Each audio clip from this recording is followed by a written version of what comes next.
Wahnsinn. So, dann bis morgen. Ja, wir fahren nämlich mit dem Bus mit. Ach, guck mal, mit Steigbügeln, ey. So, na, da sitzen wir mal auf unserem Kamel. Es ist schon mal um einiges besser als in Marokko, denn hier haben wir Steigbügel. Und los geht die Reise.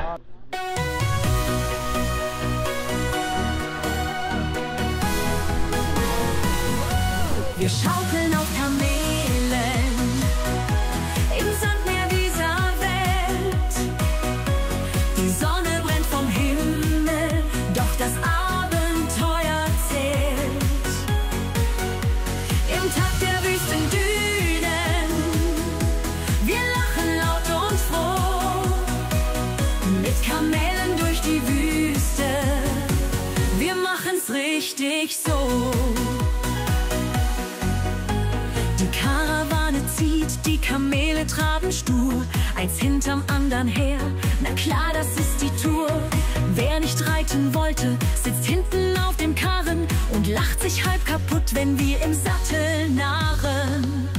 Wir schaukeln auf Kamelen im Sandmeer dieser Welt.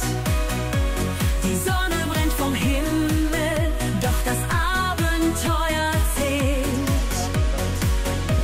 Im Takt der Wüstendünen, wir lachen laut und froh. Mit Kamelen durch die Wüste, wir machen's richtig so.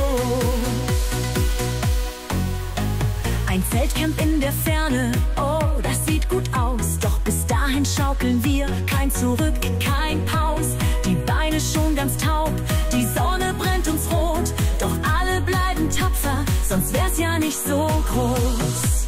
Der Sand knirscht unter Füßen, die Kamele schnauben laut. Die Hitze gibt uns Feuer, doch wir halten aus. Die Düne wird zur Bühne, der Himmel blüht so rot. Wir staunen still im Abendlicht, das Leben ist ganz groß. Wir schaukeln auf Kamelen im Sandmeer dieser Welt. Der Sonnenuntergang hat uns ins Camp gesellt. Jetzt feiern wir die Reise, der Spaß, den Abenteuergeist. Und das war mein Karawanenführer.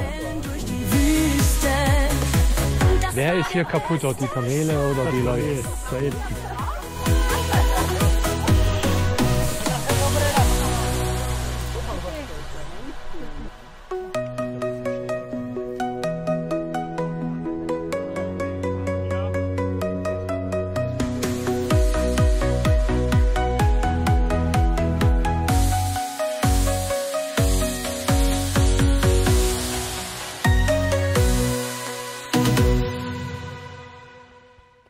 Jetzt geht es nochmal darum, ein paar Utensilien aus dem Bus zu retten.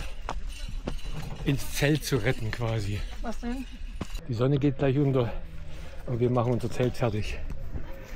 Das ist die einfache Unterkunft hier, in der wir eine Nacht verbringen werden. Aber reicht ja völlig aus.